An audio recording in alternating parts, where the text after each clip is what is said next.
और हमारे बीच में श्रीमान ओमपाल कश्यप साहब जो कि सर्वजन लोक समता पार्टी के राष्ट्रीय अध्यक्ष। सर, आपका हम हार्दिक अभिनंदन करते हैं, स्वागत करते हैं और सभी एक बार जोरदार तरीके से ओमपाल कश्यप साहब का अभिनंदन करेंगे। ये बड़े हर्ष और बहुत खुशी का अवसर है कि आप हमेशा हमारे संगठन के साथ मिलकर और एक विचारधारा के साथ इस समाज के अंदर और राष्ट्र के अंदर जागृति चेतना लाते हुए राष्ट्र के अंदर बेहतर सुशासन स्थापित करने के लिए आप हर कदम बहुत ही मुस्तैदी की और सूझबूझ के साथ आप रखते हैं। आप उनको भी सुनेंगे।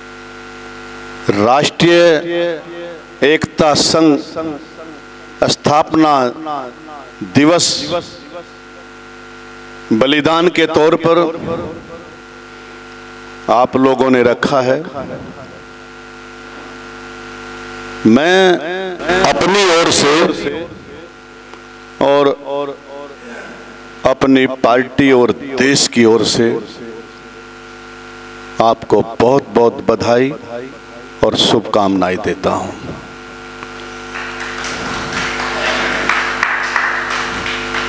सम्मानित साथियों,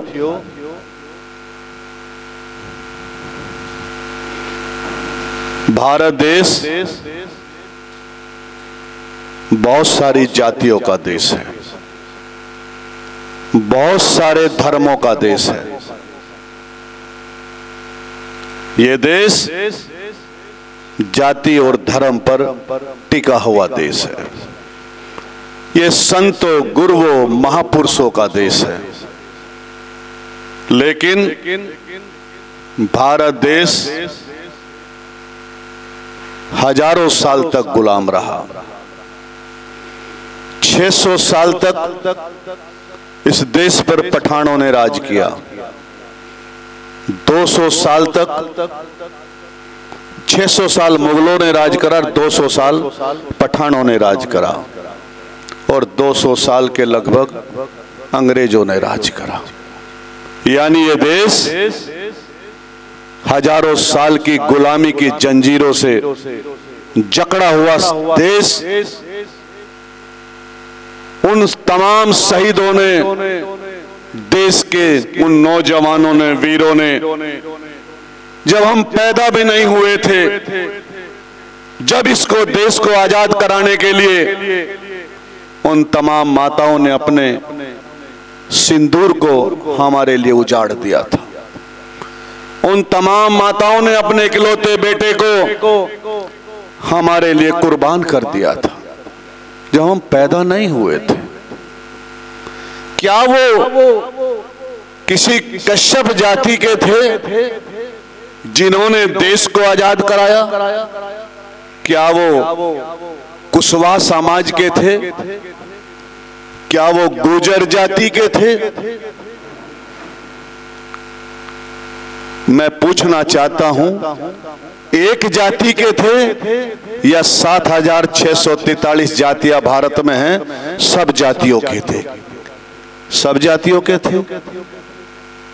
अगर वो सब जातियों के थे तो ये मुल्क, ये देश जब आजाद हुआ तो कुछ जातियों के लिए आजाद हुआ था या सब जातियों के लिए हुआ था? है जी? सब जातियों के लिए हुआ था। यानी आपका भाव है कि ये देश सभी जाति के लोगों ने और सभी जाति के लोगों को आजाद कराने के लिए अपने आप को कुर्बान और निछावर कर दिया था। जो लोग खुद की जिंदगी जीते हैं उनका इतिहास में नाम नहीं बनता। जो केवल अपने परिवार, अपने रिश्तेदार, अपने समाज के लिए जिंदगी जीते हैं उनका इस देश में नाम नहीं बनता। लेकिन जो पूरे देश के लिए, सर समाज के लिए, जाति और धर्म से ऊपर उठकर मानवता और इंसानियत के लिए शैतानियत का खात्मा करते रहे, इंसानियत की बहाली के लिए अपने आप को कुर्बान करते, उन्हीं महापुरुषों का नाम इतिहास में लिखा जाता है जिनका नाम वल्लभ भाई पटेल है। साथियों, जिन्होंने जाति के लिए काम नहीं किया, उसमें बहुत सारे लोग हैं, अंबेडकर साहब भी हैं, महात्मा ज्योतिबा फूले भी हैं, और मैं कहना चाहूंगा जिन शहीदों ने, जिन तमाम तपस्वियों ने इस देश को आजाद कराने के लिए अपने आप को कुर्बान कर दिया, आज मैं इस कैडर कैंप में उन तमाम शहीदों को सैल्यूट करता हूं जिन्होंने हमें आजादी के लिए आज ये कैडर लेने के लिए और देने के लिए हमें बैठने पर। साथियों, आज हमें इस तरीके का जो माहौल बना केवल उनकी बदौलत है, नहीं तो हम एक साथ बैठ नहीं सकते थे। अलग अलग कबीले हुआ करते थे, जिस कबीले का इंसान जहां रहता है वो केवल अपने कबीले में ही जाके राजपाट की राजनीति या समाज की बात कर सकता है, वो दूसरे कबीले में नहीं जा सकता था, उसके दुश्मन होते थे। लेकिन आज देश, अगर आपका नागालैंड का व्यक्ति यहां आना चाहता है और यहां का अंडमान निकोबार जाना चाहता है तो उस पर कोई पाबंदी नहीं है। इसलिए आज अगर वो लोग आ जा सकते हैं तो कश्यप और गुजर और कुशवाहा और नाई धोबी प्रजापति भी एक जगह बैठ के अपनी बात जरूर कर सकते हैं। कर सकते हैं, नहीं कर सकते हैं? देश किस लिए आजाद हुआ था? क्यों आजाद हुआ था? क्योंकि ये देश, इस देश में राजतंत्र चलता था, इस देश में राजा का बेटा ही राजा बनता था, इस देश के अंदर लोकतंत्र की बहाली लाई गई, जमहूरियत लाई, डेमोक्रेसी लाई गई। इसलिए लाई गई कि जो लोग कभी राजा नहीं बन पाए, जो लोग ज्यादा संख्या में इस देश में रहते हैं, जिनके पास तीर और तलवार बंदूक तोप नहीं है, क्योंकि राजा बनने के लिए मैदान में जंग में जाकर के दुश्मन के सामने लड़ाई लड़ने के लिए उसके पास घोड़े होने चाहिए, हाथी होने चाहिए, तोप होनी चाहिए, तमाम लड़ने की तमाम यंत्र तंत्र होने चाहिए, तब जाके वो राजा को हरा के जब जाके राज तिलक होता था। लेकिन हमारे पास ये सब चीजें नहीं थी। इसलिए देश के लोगों ने, उन ज्ञानी पुरुषों ने सोचा कि जो लोग बहुत संख्या में रहते हैं, जिनके राजा नहीं बन पाए, उनको मैं एक हथियार देना चाहता हूं, और जिस हथियार का नाम साथियों वोट है। वोट है जिसका नाम। इस देश में बहुत सारे और भी हथियार रहे, सबसे बड़ा ताकतवर हथियार अमोघ शस्त्र था। साथियों, देखा होगा, सुना होगा आपने, जब अमोघ शस्त्र चलता था पहले, महाभारत में, रामायण में देखा होगा। उसके बाद लोकतंत्र में दूसरा हथियार परमाणु बम है, उससे बड़ा तो कोई हथियार नहीं है। लेकिन उनसे भी बड़ा हथियार जब परमाणु बम चलता है तो चलता हुआ दिखाई देता है, जब अमोघ शस्त्र चलता है तो चलता हुआ दिखाई देता है। लेकिन जब वोट चलता है तो क्या चलता हुआ दिखाई देता है? क्या वोट ओट में डलता है।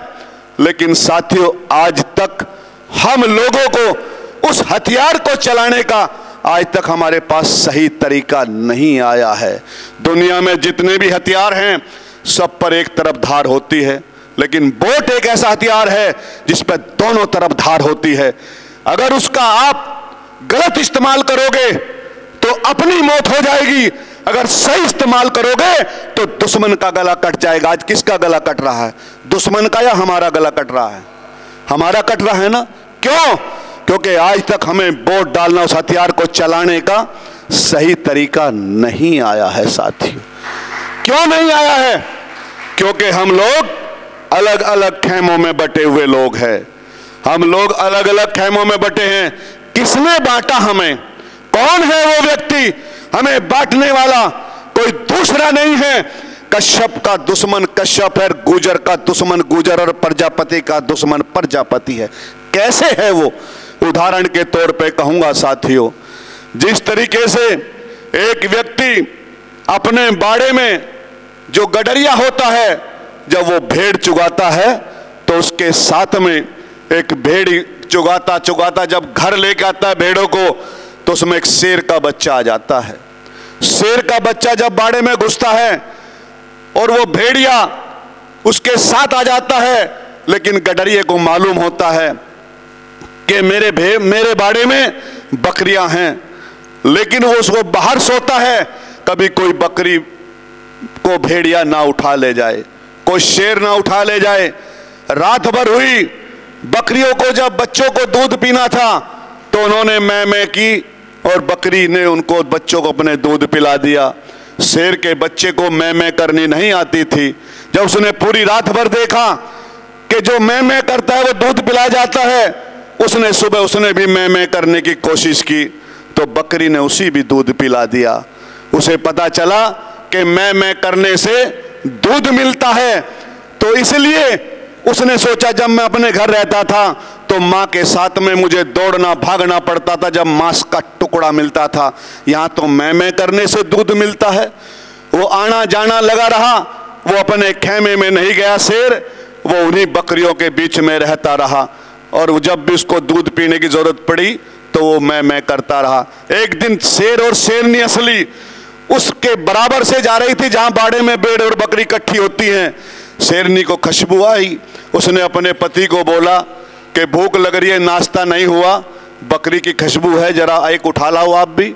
उसने बोला कि तुम यहीं रुको, मैं लेकर के आता हूं। साथियों, जब वो वहां लेने के लिए गया, लेकिन शेर का बच्चा कुछ दिनों में जवान होकर बाहर पहरा देता था रात को कि कोई ना उठा ले जाए।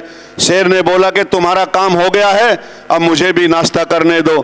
शेर के बेटे ने कहा जिसने दूध पिया है बकरियों का कि मैंने इनका दूध पिया है, जब तक मैं जिंदा हूं मैं एक भी बकरी यहां से जाने नहीं दूंगा।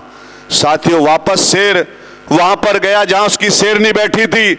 उसने पूछा कि शेर नाश्ता नहीं लेकर के आए हो?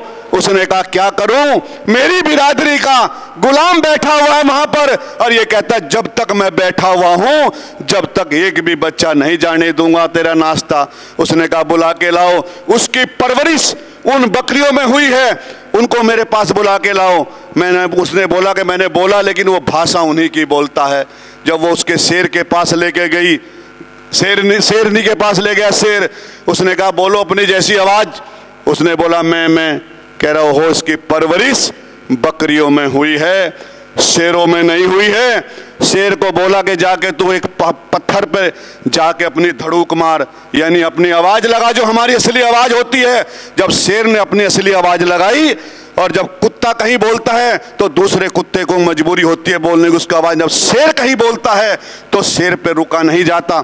जब उसने अपनी आवाज लगाई असली शेर ने, तो उसने जो बकरियों के पास पलता था उसने भी असली आवाज लगाई। आज जो हमारे लोग राजनीति पार्टियों में, जो वो लोग समाजवादी में, भाजपा में, सपा बसपा में, तमाम उन बाड़ों में बैठकर उन पार्टियों का दूध पी रहे हैं, जब भी आप आरक्षण की बात करोगे वो ये कहते हैं जब तक हम यहां बैठे हैं तुम्हें कुछ मिलने वाला नहीं है। वो वहां मैं करके उनका दूध पी रहे हैं। आओ आवाज लगाओ, आप असली शेर हो। और गुजर क्या होता है ये बता दो। गुजर किसी का गुलाम और किसी का भूखा मैं करने वाला ही वो शेर होता है। साथियों, इसलिए आज हमारे लोग उनके पास जाकर के, जो साथियों कहना चाहता, उस दिन भी कहा था कि दिल्ली देश की राजधानी आधी गुजरों की और आधी जाटों की है। जाट तो कई बार मुख्यमंत्री बन गया लेकिन गुजर नहीं बना। बनना चाहिए, नहीं बनना चाहिए, लेकिन जब अपने ही गुलाम बैठे रहते हैं वो बनने नहीं देते हैं। साथियों, कहना चाहता हूं मित्रों, आज आर्य जी के ऊपर एक बात कहना चाहूंगा मैं। कुछ उदाहरण के तौर पर मैं पूछना चाहता हूं, इस देश में जिस एससी समाज का नाम हम लोग आज बड़े गर्व से कहते हैं कि माननीय काशीराम, अंबेडकर साहब, बहन कुमारी मायावती, जय भीम, आप लोगों ने भी कहा, महिपाल माजरे वाले ने कहा विधायक बनाए नहीं बनाए, ठीक है जी। हमारे यहां पर भी सही राम पहलवान ने भी कहा, खूब मलुक नागर ने भी कहा, कंवर सिंह तंवर पे भी करवाया हमने, राम सिंह को भी टिकट दिलवाया, शीशपाल को भी हाथी पे चढ़ा दिया। अरे जो लोग, मैं कहना चाहता हूं, जिन लोगों का सम्मान नहीं होता था आज वो एकजुट हो गए। आज उन्होंने पूरी विधानसभा, लोकसभा और पूरे उत्तर प्रदेश में जय भीम करवा दिया। अगर उनका जय भीम हो सकता है तो आपका जय गुजर नहीं हो सकता क्या?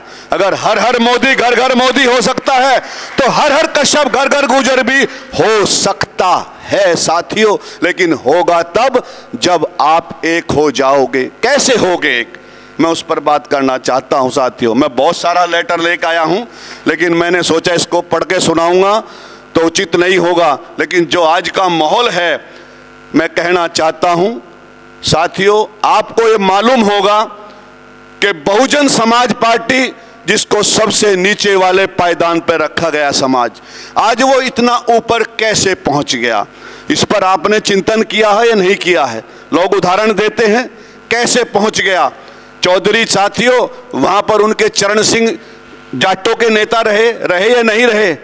चरण सिंह की वजह से आज ये लोग विरासत में राजनीति कर रहे हैं, और बाबू जगजीवन राम की वजह से आज एससी समाज के लोग राजनीति कर रहे हैं। लेकिन वो भले बने या ना बने, वो एक अलग बात है।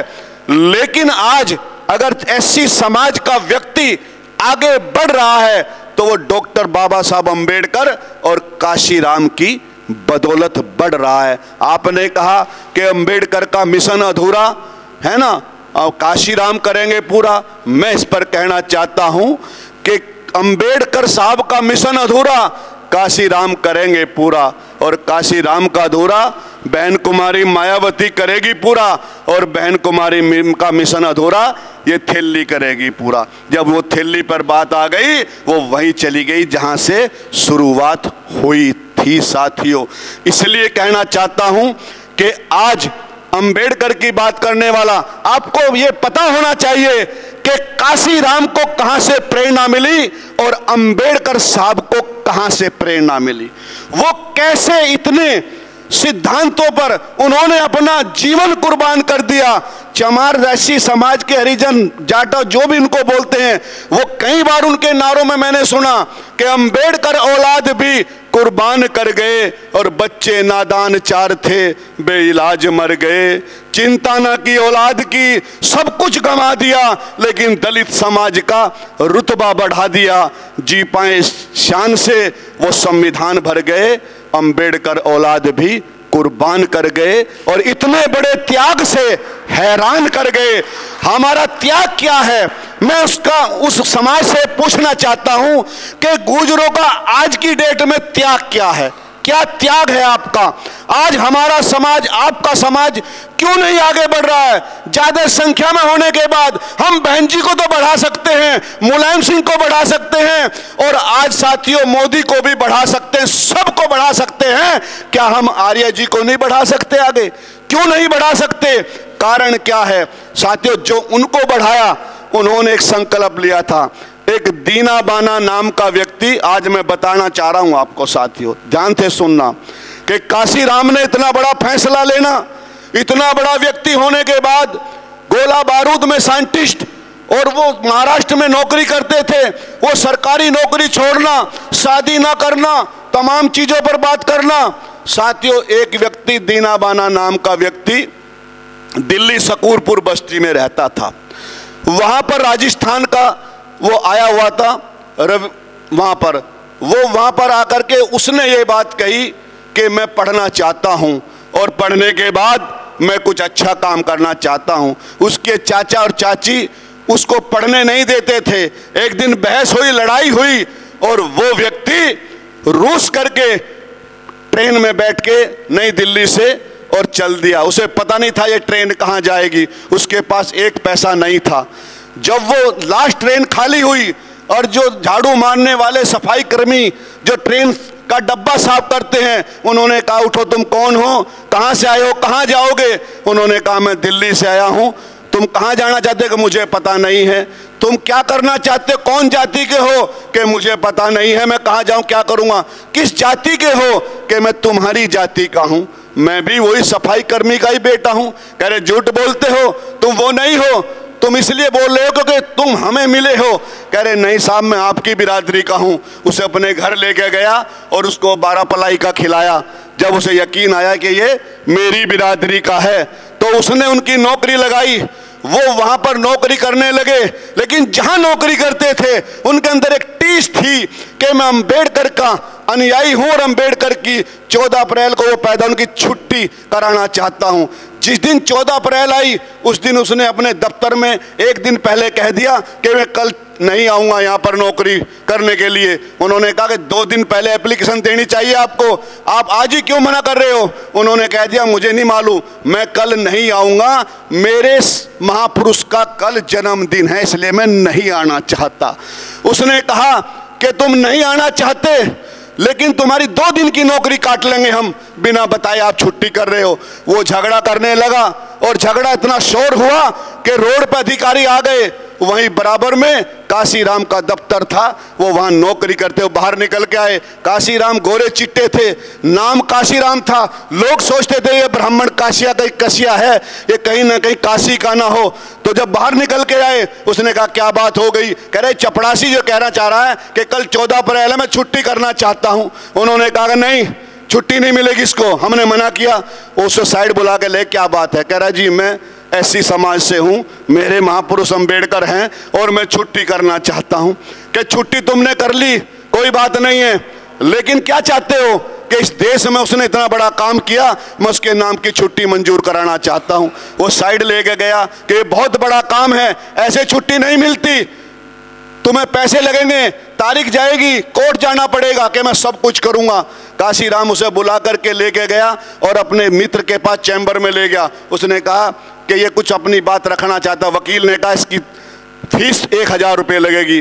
वो 10 रुपये महीना नौकरी करता था दीनाबान। वो चल दिया रूस करके, कह रहा मेरी मजाक करने के, मेरे पास 1000 रुपये कहाँ हैं? उन्होंने कहा काशीराम ने मैं दूंगा 1000 रुपये, लेकिन तुम्हें तारीख पाना पड़ेगा।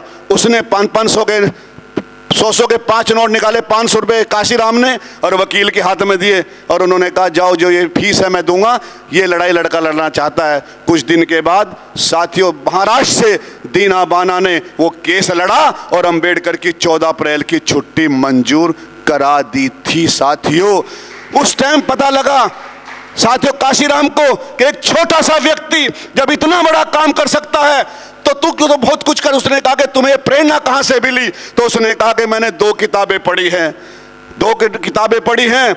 उसने कहा कि क्या क्या पढ़ा है? कि उसने कहा दलितों की जो अछूत है, जो तिलक कट पुस्तक में लिखा हुआ था।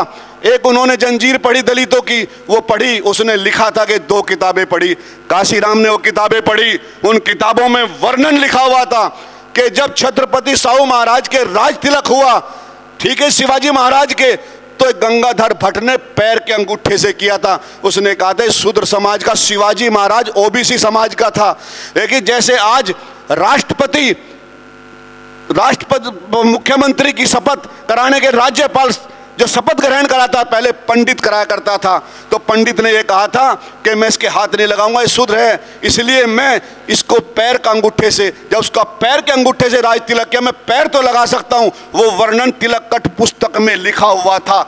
जब वो पढ़ा काशीराम ने उसी टाइम ये कहा कि इन सामाजिक बेड़ियों को मैं काटने का काम करूंगा और उन्होंने सरकारी नौकरी छोड़ दी और छोड़ने के बाद घर में लेटर लिख के भिजवा दिया अपनी माँ बिशन कौर के पास होशियारपुर में कि आज के बाद घर वापस नहीं आऊँगा, कभी वापस नहीं आऊँगा और कभी भी शादी नहीं कराऊंगा। उसकी माँ ने खबर पड़ते ही वापस आई और उसके अपने बेटे के पास आकर के रुकी रात को। उसने कहा बेटा पहला बेटा है, मैं पोता देखना चाहती हूँ, तेरी शादी करना चाहती हूँ। उसने कहा मैं शादी नहीं कराऊंगा माँ मैं।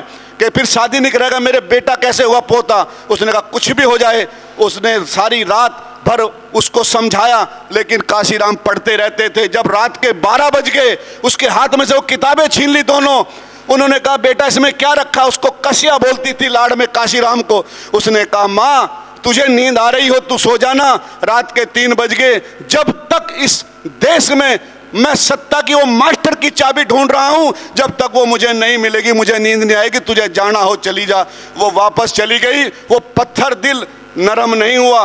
पता चलता रहा उसकी माँ को कि आज बेटा मेरा आज बिहार में है, आज मध्य प्रदेश में, आज छत्तीसगढ़ में है। 1971 में जिस टाइम कार्यक्रम हुआ वहां पर चंडीगढ़ में, तब उस कार्यक्रम में पता चला काशीराम हमारा नारे लग रहे थे कि हमारा नेता कैसा हो, नेताजी संघर्ष करो। तो माँ जो है चंडीगढ़ में बैठ के होशियारपुर बस में चली गई और वहाँ पर जब उसका बाप भी मर गया था, बहन भी मर गई थी, राखी की इंतजार करते करते, लेकिन काशीराम घर नहीं गया। और जिस टाइम वो वहाँ पर मंच पे चली गई उसने काशीराम का दोनों हाथों से कॉलर पकड़ लिया और माँ बेटे का मिलन 8 साल के बाद हुआ।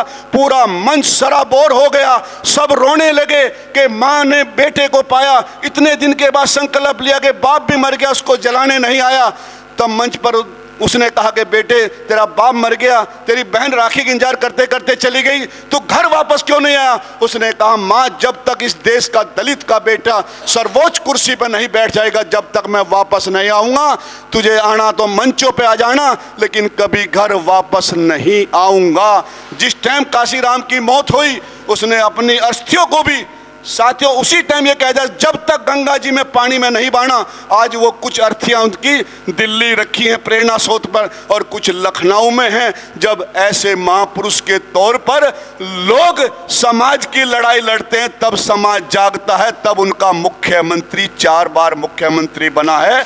आपके बीच में मैं कहता हूँ कि काशीराम के रूप में आपके बीच में आर्या जी बैठे हैं जिन्होंने बेटी के लिए कहा है। मेरे भी एक ही बेटी है, मेरी भी बेटी पूछती है पापा जी तुम कहाँ जाते हो? सबके गलियों में पापा जी मिलते हैं, मेरे पापा नहीं मिलते हैं। मैं भी चाहता हूँ मेरी भी बेटी मेरे से बात करे, लेकिन मैं कहता हूँ बेटी तू तो अकेली है। आज तेरे जैसी बेटियों के मैं जब कंधा देता हूँ उनके साथ जुल्म होता है, मैं उनकी लड़ाई लड़ता हूँ। बेटी तो चिंता न करे पापा जी, फिर ठीक है अगर तुम ऐसा काम करते हो। आर्य जी भी आज वही काम कर रहे हैं, वही काम कर रहे हैं। आप उनको काशीराम मान लो और मैं कहना चाहता हूँ साथियों तुम्हारा सुधार हो जाएगा, हम तुम्हारे साथ खड़े हो जाएंगे। वरना जिस तरीके से ये चल रहा है माहौल, ये चलने वाला नहीं है। मैंने उसी दिन कहा था मैं आपकी रोटी खाने नहीं आ रहा हूँ, मैं नहर में लेके चलना समाज को, सूखी नहर में चलेंगे, वहाँ समाज को खुद भी रोएंगे अपने दुखड़े, समाज को भी रुलाएंगे। जब तक समाज इमोशनल नहीं होगा, करो और मरो की राजनीति करने के तैयार नहीं होगा, जब तक हमारा उद्धार होने वाला नहीं है। हम लोग एक ऐसा करेंगे, अगर मुसलमान समाज के लोग 30 दिन तक रोजा रख सकते हैं तो हम 60 दिन तक अपने समाज के अधिकारों के लिए भूखे रह सकते हैं नहीं सकते हैं। हमें पेट भरे हुए लोग नहीं चाहिए, हमें वो लोग चाहिए जो 4-6 घंटे प्यासे रह सकें, धूम में खड़े रहकर तप सकें, जो हाँ हवा पानी ना मिले लेकिन वो ऐसे होने चाहिए भगत सिंह की तरह, चंद्रशेखर की तरह, सुखदेव की तरह कि अपने देश के लिए कुर्बान हुए। हमें जाति की लड़ाई नहीं लड़नी, क्योंकि सामंतवाद, जातिवाद, धर्मवाद, गांधीवाद, अंबेडकरवाद नहीं चलाना, हमें राष्ट्र एकतावाद चलाना है। ये जो लिखा ना राष्ट्रीय एकतावाद, हम सब एक होकर के लड़ाई लड़ना चाहते हैं, लेकिन लड़ेंगे कैसे साथियों? मैं इसी बात पर पूछता हूं। इन्होंने कहा कि आप ये बताइए कि हमारा संगठन कैसे मजबूत होगा, हम संगठित कैसे होंगे? संगठन पे बात होनी चाहिए। संगठन पे साथियों तब बात होगी, मैं कहना चाहता हूं कई बार कि जब व्यक्ति, आप किसान भाई से निकले हुए हो, गेहूं बोते हो तो गेहूं की जुताई करनी पड़ती है, खेत की नहीं करनी पड़ती है? करनी पड़ती है नहीं करनी पड़ती है? करनी पड़ती है। जब तक हम उसकी जुताई नहीं करते, पुलेवा नहीं करते, जब तक उसमें 6 इंच नीचे गहरे में जमीन में गेहूं नहीं डालते, तब तक क्या वो अंकुरित हो जाता है क्या? लेकिन गेहूं जिसको हम खा के इतने बड़े हुए हैं, क्या बिना सड़े वो दाना अंकुरित हो जाएगा? क्या बिना हम लोग एक जगह बैठे हुए, एक जगह जब तक हमारे में सामाजिक राजनीतिक विचारों का मसाला नहीं लगा जाएगा? हमारे पेड़ों पे आम हैं लेकिन हम पके हुए आम नहीं हैं। आज जितने भी बैठे कच्चे बैठे हुए हैं। जिस दिन पक जाओगे उस दिन तुम्हारी वैल्यू अपने आप हो जाएगी, नहीं तो कच्चों को तो सिल पे चटनी रखकर रगड़ कर खाया जा रहा है और जाता रहेगा साथियों। इसलिए कहना चाहता हूं कि जिस समय इंसान गेहूं बोता है तो वो 6 इंच के नीचे जाता है, और जब वो अंकुरित होता है तो उसको सड़ना पड़ता है, और जब वो अंकुरित होता है तो इतना कोमल होता है कि उस पर ओस भी लग जाए, मक्खी बैठ जाए तो दागी हो सकती है। लेकिन जमीन का सीना फाड़ के जब वो बाहर निकलता है और जब उस पर पाला पड़ता है, धूप पड़ती है, फिर लोग बाग क्या करते हैं, उस पर कुछ ना कुछ दवाई खाद पानी डालते हैं कि इस पर कोई कीड़ा ना लगे। फिर वो 22 दिन का होता है और कभी इधर गिरता है और कभी इधर गिरता है, तब जाकर उसमें डंडी पड़ती है और एक कौवा निकलता है, 10 उसके साइडों में और निकल आते हैं। और एक बाल पे गेहूं की गिन लेना 80-90 दाने होते हैं, फूसड़ों को गिन लेना, आपकी भाषा में बात करता हूं, जो फूसड़े निकलते हैं 80 दाने होते हैं, 20 इधर 20 इधर 20 इधर। और एक बीज में अगर 10 डंडियां निकलेंगी तो 80 दुसाम कितने हो गए कुशवाहा जी? 80 दुसाम कितने हो गए? 800 दाने निकलते हैं। और जब वो 3 महीने का 4 महीने का तो सुनहरी मारती है, और जब थ्रेसर मशीन में को निकाल के लाता है तो माँ और पत्नी को ये कहता है, देख एक दाना बोया था 800 लेकर के आया हूं। अगर 800 के 800 जो आज यहां पर 100 आदमी इकट्ठे हुए, अगर मैं 800 के 800 दाने ऐसे बखेर दे वो 100 बीघे जमीन में, तो कितने लगेंगे? आप लोग याद रख लेना, कैलकुलेटर लाना पड़ेगा आपको, पहले कैडराइज होना पड़ेगा आपको खुद समाज को समझाने के लिए। जो लोग जाति की बात करते हैं, धर्म की बात करते हैं, मैंने इनको कई बार कही, इन्होंने उदाहरण दिया आपको, मैं उसको सटीक उदाहरण देना चाहता हूं। जो जातियों की बात करते हैं, खेत में पुलावा देने के लिए जब पले करते हैं, कच्ची मिट्टी होती है, अगर उसके अंदर बकरी घुस जाए तो किसान को पता चल जाएगा बकरी के पैर हैं। अगर गधा घुस जाए तो पता चल जाएगा गधे के हैं। भैंस घुस जाए तो भैंस के पता चल जाएगा। कुत्ता घुस जाए कुत्ता का, अगर चीता शेर घुस जाए तो शेर के पंजों से पता चल जाएगा। अगर उसी खेत में 10 बिरादरी के व्यक्तियों को चले जाए वो, और वहां पर बनिया ब्राह्मण जाट गुजर कोई भी जाति का चला जाए, तो सुबह किसान ये कहेगा कि इंसान के पैर हैं, किसी जाति के तो नहीं है ना।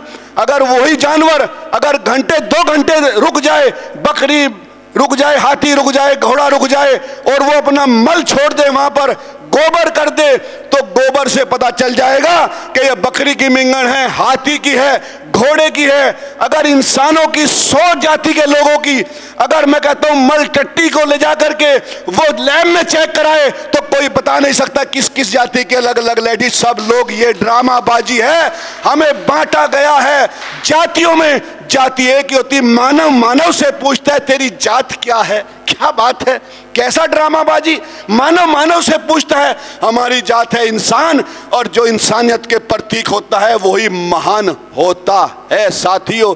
इसलिए कहना चाहता हूं कि आप लोग तैयारी करें, जिस तरीके आपको तैयारी करनी है।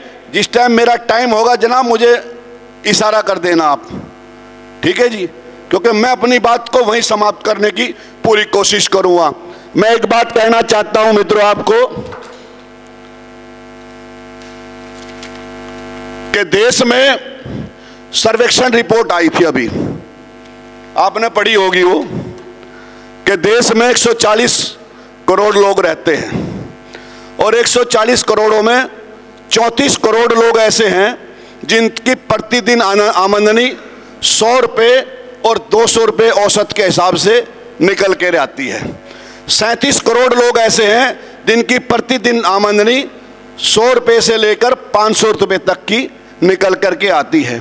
मैं कहना चाहता हूं कि 200 रुपये कमाने वाला व्यक्ति क्या अपने 4 बच्चों को अच्छी शिक्षा दिला सकता है? क्या अच्छा पढ़ा सकता है? कभी जीवन में मकान ले सकता है? क्या 200 रुपये कमाने वाला व्यक्ति अपनी जवान बेटी की शादी कर सकता है? मैं कहना चाहता हूं 100 रुपये तो छोड़ो, 500 रुपये कमाने वाले व्यक्ति को भी आज गुजारा करना भारी पड़ रहा है। एक बिटिया बैठी है, थोड़ा सा इग्नोर करूंगा बेटा इस बात को। देश के अंदर उस सर्वेक्षण रिपोर्ट में निकल के आया कि 17 लाख महिलाएं ऐसी हैं जो वेश्यावृत्ति का धंधा करके अपने बच्चों का, परिवार का पालने पोषण का काम कर रही है। इससे ज्यादा शर्मनाक शासन, इससे ज्यादा अफसोस की सरकार इस देश में हो नहीं सकती कि लोकतंत्र की दुहाई देने वाली पार्टी आज देश में 89% लोग गरीब रेखा से नीचे हैं। जब देश आजाद हुआ था तो 32.5 करोड़ लोग थे, 4 करोड़ लोग गरीब थे। आज 75 साल की आजादी के बाद भी गरीबी कम होनी चाहिए, बढ़नी चाहिए? कम होनी चाहिए, बढ़नी चाहिए? और जब साथियों घट नहीं रही है, इसका मतलब है कि गरीब गरीब होता जा रहा है और अमीर अमीर होता जा रहा है। ये खाई तब खत्म होगी जब संविधान के तहत ये देश चलना शुरू हो जाएगा। आज लोकतंत्र कहता हूं कि आज कानून और कायदे अलमारियों में बंद हैं और ब्यूरोक्रेसी बेलगाम है। अगर लगाम लगानी है और कंट्रोल में करना है तो हमें सबको लामबंद कलमबंद होना पड़ेगा, तब जाके काम चलेगा, तब जाके हमारा काम चलेगा। बहुत सारी चीजें ऐसी हैं कि जिन जैसे संगठन की बात आपने की है, संगठन यूं ही नहीं चलेगा जैसे इन्होंने किया था संगठन चलेगा। हर व्यक्ति को अपने आप को कुर्बान करना पड़ेगा। और हो सकता है अगर आज इस पार्टी की नींव रख रही है ओमपाल कश्यप, अपनी पार्टी का, अपने समाज का जहां तक भी है आपके साथ जोड़ने की कोशिश और समर्थन देने के लिए तैयार खड़ा हुआ है। साथियों, आप ओमपाल कश्यप और कुशवाहा समाज को अपना पार्टी मान के चलना। ये ना सोचना मैं यहां भाषण देने के लिए आया हूं। मैं एक बात जानता हूं, 4 भाई हैं, एक भाई 20,000 रुपये महीना कमाता है, एक 60,000 कमाता है, एक 40,000 कमाता है, एक 30,000 कमाता है, एक कपड़े का इंतजाम करता है, एक लकड़ी का इंतजाम करता है, एक अन्न का इंतजाम करता है, एक कुछ ना कुछ और चीजें घर में इस्तेमाल वाली होने वाली चीजों का इंतजाम करता है। साथियों, तुम्हारे पास हो सकता है थोड़ा बहुता डंडा हो, थोड़े बहुते पैसे हो, लेकिन वोट कश्यप समाज के पास है। गरीब है, इसे अपनी छाती से लगा लो। चौधरी चरण सिंह ये कहा करते थे छपरोली में, उन्होंने कहा कि ये जब जब चुनाव होते हैं, चौधरीओ ओ जाटो सुनो मेरी बात, जब जब चुनाव होता है अगर राजा बनना है तो इन चमरोड़ों के, इन कुमरोड़ों के, इन झिमरोड़ों की कमर पगु हाथ फेर दे करो और इन्हें चौधरी कह दे करो, तुम्हें ये डबल चौधरी बना देंगे। वो सिखाया करता था। आज मैं फिर कहना चाहता हूं, अगर आप लोगों के पास खाली मूछ मूछ है, तुम्हारी पूछ नहीं है चाचा कहीं भी, हमें पूछ बना के ही लगा लो अपने पीछे। अगर तुमने हमें पूछ बना के लगा लिया तो तुम्हारी पूछ हो जाएगी और साथियों हमारे भी थोड़ी बहुती मूछ आ जाएगी। मैं तो इतना ही कहना चाहता हूं, आप जब तक इनके पास नहीं जाओगे आपको महल छोड़ने पड़ेंगे, मुड्ढे छोड़ने पड़ेंगे, सोफे छोड़ने पड़ेंगे, आपको नाइयों के घरों में दुकान में जाना पड़ेगा, चमारों के जाना पड़ेगा, कुम्हारों के चाक पे बैठना पड़ेगा। जहां जहां छोटी बिरादरी के लुहार चमार कुम्हार रहते हैं उनको अपना परिवार बनाना पड़ेगा। मैं तो अपना कुनबा बढ़ाने के लिए आया हूं, तुम अपना कुनबा बढ़ा लो, हम अपना बढ़ा लेंगे, कुशवाहा जी अपना बढ़ा लेंगे, और जब ये सारा कुनबा एक बड़ा कुनबा बनेगा तो राजा भी हमारा ही होगा और समाज भी ताजा हमारा ही होगा। साथियों, ऐसे नहीं बात बनेगी। ठीक है जी, अभी मैंने 2 मिनट कहा था भाई साहब को, कहां गए हैं कांदले वाले, कि बीड़ी छोड़ दो जी। 5 उदाहरण दे दिए मुझे। बाबूजी ये कहना पड़ेगा कि तुस्सी सच और 80 झूठ, जो तुम कह रहे वही सही है साहब, अपना काम लिखना चाहिए, 2 दिन बाद पी लेंगे, हमें अपनी ऊपर में क्यों बात करनी भाई, जो तू कह रहा वही ठीक है। ठीक है, ढाड़ा बन जाओ, ढीले हो जाओ, रीढ़ की हड्डी में फ्लेक्सिबल लगा लो पाइप, जब कोई कहे तो ये वाला स्टैंड कहना चलाओ, ये वाली चलाना। अच्छा जी, राम राम जी, अच्छा जी ये वाली स्टैंड का, अच्छा जी बाबूजी, अच्छा जी बाबूजी। जब मैं दिल्ली गया तो मुझे लोग कहा करते थे बेटा दुकान नहीं चलती, मगर जी ना, कह रहा किसी को राम राम भी करे, मगर राम राम तो पावनों करा करें, कह रहा अपने बाप के पाँव भी छुए, मगर पाँव तो उसके छुए, किसी पे लालच हो, हमें कोई लालच है, बाप के मरने के बाद सारा हमारा ही नहीं है। बाबूजी, जब तक मैंने दुकान पे ग्राहक को बाबूजी नहीं कहा, साहब नहीं कहा, जब तक मैंने आओ जी नहीं कही, जब तक उनको सम्मान नहीं किया, मेरी दुकान नहीं चली थी। मैं तो जो भी दुकान पाता हूँ चाहे कच्छा ही पहन के आओ नंगा, उसे कहता हूँ आओ बाबूजी, आओ बाबूजी, आओ बाबूजी। जब दूसरों को बाबूजी कहेंगे तो ये हम अपने आप ही बाबूजी बना देंगे साथियों, तभी बात बनेगी। मैं साथियों आपके समाज के साथ शुरू से रहा हूं, छोए गांव के बराबर में है, तुगलकाबाद गुजरों में मेरी परवरिश हुई है, लेकिन इतना जानता हूं कि गुजर जब खाना खाता है तो वो बेचारा जरूर बांट के खाता है, चाहे वो लस्सी पी रहा हो 1 गिलास हमें भी दे देता है। और जोन से अपने आप को नकली चौधरी कहें, मैं नाम तो नहीं लूंगा, चौधरी तो एससी समाज के भी कहें, लेकिन वे छुप के खाना खाते हैं। आपका समाज कम से कम मिल के बैठ के खाना तो खा ले। आज मैं इतनी बात कहना चाह रहा हूं, किसी की भी मीटिंग में चले जाइए, आर्य जी जो आपने आज खाना खिलाया, जो आपने आज खाना खिलाया, ये असली चौधरी की पहचान है। अगर नकली चौधरी होता तो सीताफल में भी तेज करके 2 धड़ी में ही काम कर देता पूरे का। ठीक है जी, ये आपने जो घी बुरा तरीका है, ये इसका मतलब है कि आपके अंदर प्रीत है, अतिथि भाव है, सम्मान है, और उस सम्मान के हम कायल हैं और हम आपके साथ में हैं। कहने का मतलब यह है साथियों, जो आप करना चाहते हो, जिस तरीके के भी आप करना चाहते हैं। कह रही कैडर की बात, भाइयों कैडर अगर मैं करने लगूं तो कैडर एकदम समझ में नहीं आया करता। जब तक आप आना जाना समाज में नहीं रखोगे, समाज की दुख तकलीफ में नहीं जाओगे, समाज ही कैडर है, समाज ही अपने आप समझा देता है।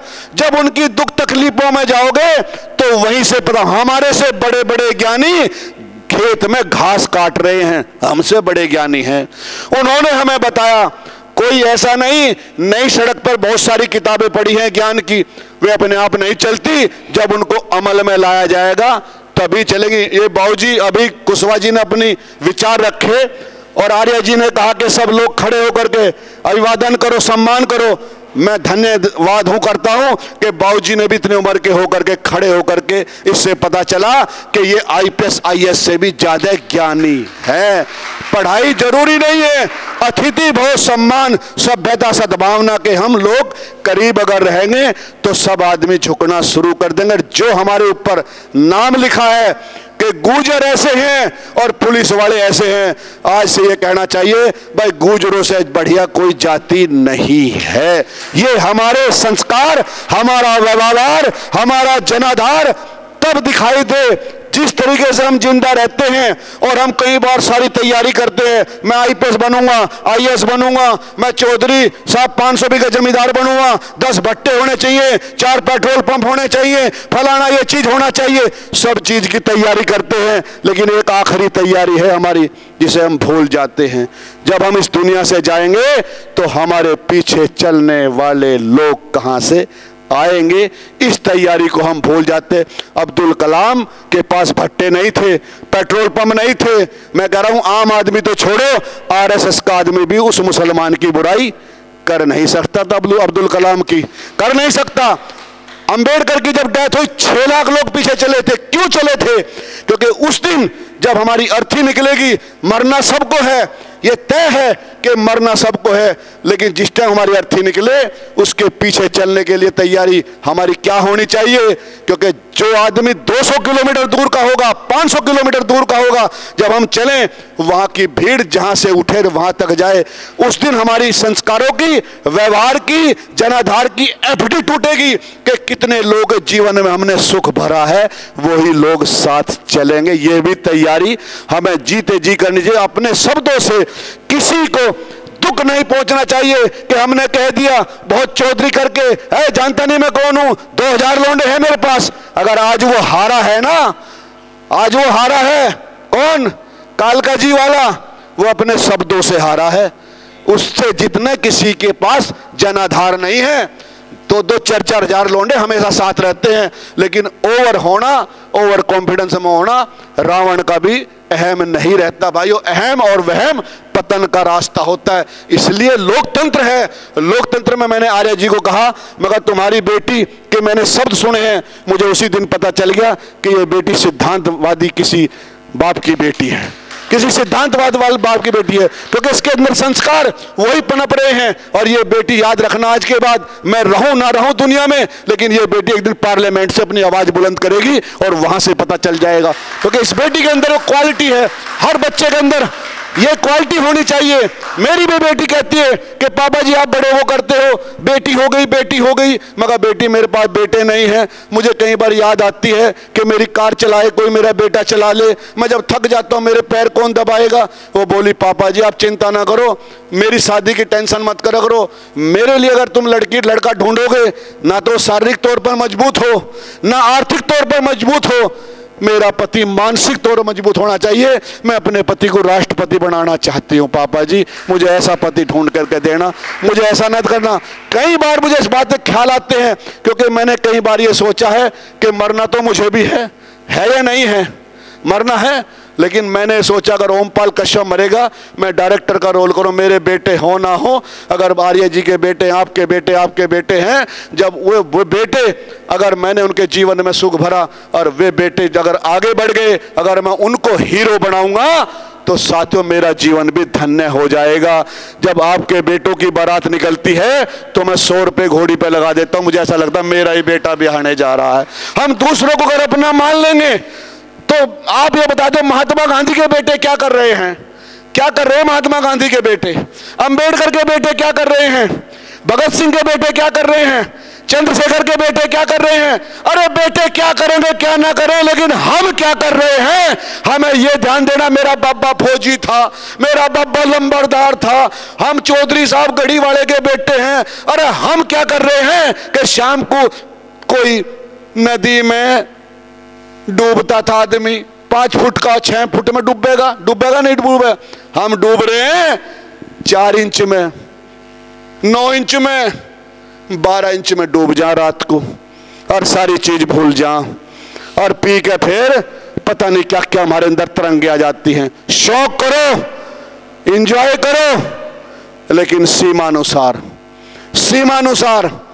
राजा मुल्ला तोपाजी कहा करता था कि बीरबल रोज दारू पिए।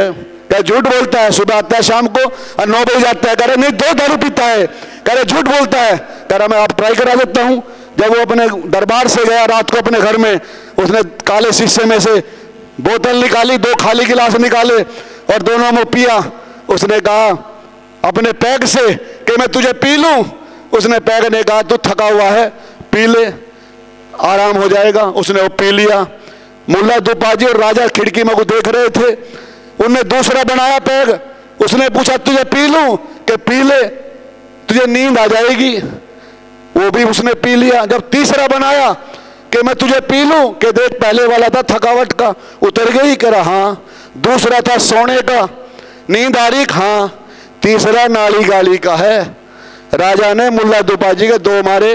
कह रहे जो व्यक्ति शौक भी अगर लिमिट में करता उसका कोई कुछ बिगाड़ नहीं सकता। अगर शौक भी करना है तो अपने 4 दीवारी में कमरे में बाहर पता ना चले। ये गमों की चीज होती है, लेकिन क्यों करते हैं? कश्यप समाज के लोग दारू क्यों पीते हैं? क्यों गुजर पीते हैं? पहले ये दारू राजाओं महाराजों के लिए इसलिए हुआ करती थी कि कई बार उनको फैसला सुनाना पड़ जाता था कि मौत अगर किसी की हुई है और मेरा बेटा भी दोषी है तो मुझे हुक्म की तामील है, उसे भी फांसी पे चढ़ना पड़ेगा। इसलिए गम में उसको रात को नींद नहीं आती थी। हम ये सोचते हैं हम परमानेंट बने ना बने राजा, घंटे 2 घंटे के लिए राजा बन ही जाते हैं। अरे परमानेंट बनोगे तो समाज का नशा करना शुरू कर दो, सबको जोड़ना शुरू कर दो, हर रोज 2 आदमी जोड़ने शुरू कर दो, असली राजा बनो। और तब पीना उसे औषधि को, तब लोग कहने राजा साहब पी रहे है। और ऐसे हम तुम पियोगे तो लोग कहेंगे साले पता नहीं क्या चीज, मेरे उसका नाम नहीं ले सकता मैं। इसलिए शौक भी करना है तो हमें राजा बन के करना है। मैं भी दिल्ली में गया हूं, 16 रुपए लेके गया हूं साहब, पता नहीं कितने 16 करोड़ रुपए कमाए हैं। स्पष्ट बात कर रहा हूं। मेरे भाई भी कई 1000 करोड़ के आदमी मुझे भले मुझे मनाते हैं। 476 लड़के गए हूं लेकर के दिल्ली, सब लोग कारोबार कर रहे हैं, सुंदर सुंदर हो गए, जंग खाए हुए गए थे, आज सोने सोने हो गए हैं, मकान घर मकान सबके हो गए। ओमपाल कश्यप ने कभी बीड़ी नहीं पी, दारू नहीं पी, मुर्गे बकरे नहीं खाए, दाल चावल खिचड़ी खाने वाला था गांव का, छोए के पास का वही खाता हूं। अपने पहले बाप का नाम रोशन करा और अब ठेका ले लिया पूरे भारत का। भीष्म पितामह ने चिमटा गाड़ा था हस्तिनापुर के लिए, ओमपाल ने कर दिया भारत में चिमटा गाड़ दिया। जब तक जिंदा हूं समाज की सेवा करता रहूंगा, अपने अंदर ऐब नहीं करा। आज तक भगवान की दया से जिसे भी मैं मानता हूं 36-37 साल हो गए, जुखाम भी नहीं हुआ, खांसी भी नहीं हुई, ना पेट में दर्द होता। अभी कहने लगे लखनऊ चल रहा, 24 घंटे काम करूं, बस एक ही नशा है कि कोई भी जाति का आ जा वो मेरा बन जा और मैं उसका बन जाऊं, वो मेरा बन जा। भाई यही तमन्ना रहती है।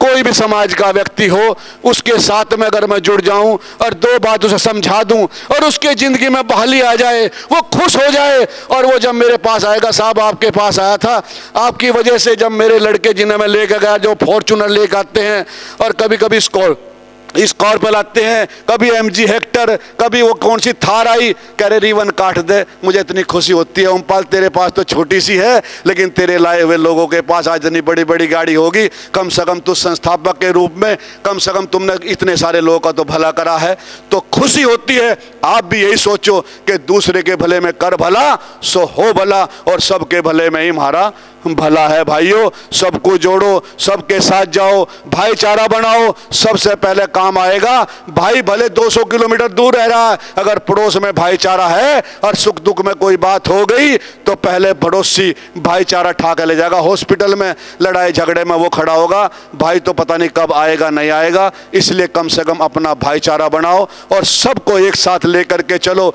और मैं कहना चाहता हूं, इस देश में केल्ला मोदी है, कितने जाति के लोग मोदी होंगे आपको पता होगा, है ना जी। वो भी आदमी हैं और हम भी आदमी, हम किसी का बुरा नहीं कहते। अगर मोदी राज कर सकता है चाय बनाने वाला, तो मेरी बेटी भी राज कर सकती है, विद्रा बन सकती है। अगर मायावती बन सकती है, सुषमा स्वराज बन सकती है, वसुंधरा बन सकती है, शीला दीक्षित भी बन सकती है, ठीक है जी, ममता बनर्जी बन सकती है, तो हमारी बेटी भी मुख्यमंत्री बन सकती है। राष्ट्रपति मरबू, तो मैं कह रहा हूं दिन रात को तो छोटे दिन में भी दिखाई नहीं देती वो, क्या हमारी बेटी नहीं बन सकती राष्ट्रपति हैं? लेकिन हमें इस तरफ चलना पड़ेगा, बच्चों को शिक्षा में आगे बढ़ाना पड़ेगा। 5 बल होते हैं दुनिया में, 5 बल।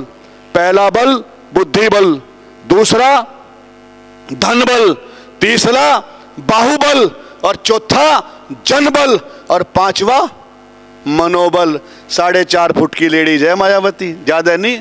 जब वह कहीं जा करे तो पटड़ी ले गुम हो जाएगा लड़का उसके साथ, क्योंकि लंबे लंबे नेता होते हैं, वह दिखाई देती बीच में, पटड़ी रखते हैं, वह बोलना शुरू कर देती है। लेकिन जिस टाइम किसी ने कहा कि पढ़ाई सबसे पहला बल है, शिक्षा पहला बल, जब शिक्षित होगा आदमी, कारोबार करेगा, बिजनेस करेगा, सरकार नौकरी, अपने आप ही पैसा आ जाएगा। आ जाएगा नहीं आ जाएगा? दूसरा बल, जब पढ़ लिख लेगा, जिम करेगा, खाए पिएगा, अच्छा डोले बनेंगे। एक लड़का मोटरसाइकिल जाएगा, नुगाएंगे 100 दोस्त करने पड़े, एक ही दोस्त कर लो मजबूत सा। और जब जनबल आ जाएगा साथियों, अपने आप ही जनबल आ जाएगा, तो फिर 5 फीट वाली मायावती, 4.5 फुट वाली मायावती का भी मनोबल बढ़ गया। 800 मुकदमे थे ददुआ पे, ठोकिया पे 400। उसने नु कहा था राकेश टिकैत के पिताजी ने, महेंद्र ने, बेटी गलती होगी, चमड़े की जवान है, फिसल गई, टाडा लगवा दूंगी। ठीक है, कहा था नहीं कहा था? क्यों कहा था? क्योंकि हम सब लोग उसके साथ जुड़े थे। अगर हम एक साथ जुड़ जाएं और कोई हमारे ऊपर जुल्म करे तो हम भी उसका सामना कर सकते हैं। इसलिए मित्रों, मेरा तो एक ही बात कहना है कि आप लोग गांव गांव जाकर जिस तरीके से आर्य जी काम करते हैं, उसी तरीके से सबको आर्य बनना पड़ेगा। और जीव के स्वार्थ के लिए काम नहीं करना, समाज के हित के लिए काम करना है, अपने जीव के स्वार्थ के लिए नहीं। परसों आया था, मैं सच बता रहा हूं, महेंद्र जी बैठे हैं, परसों बड़ौत आए, बाग बताए थे। हमने सोचा चलो जिसके जा रहे वो चाय पानी तो देगा ही। 6 बजे निकला कालका जी बदरपुर से, यहाँ पहुंचे। जब नहीं पूछा, मैंने नहीं कहा, मगर जाओ तुम ही पेप्सी ले आओ कोई पिलाने के लिए। उसके बाद फोन आ गया बुलंदशहर से, टाइम नहीं मिला। 10:30 बजे हमें खाना नसीब हुआ रात को, लेकिन भूख लग रही थी, लेकिन समाज की जो भूख थी उसके सामने हमारी भूख कोई मायने नहीं थी। इसलिए मैं कहना चाहता हूं कि आप लोगों को मिशनरी बनना पड़ेगा।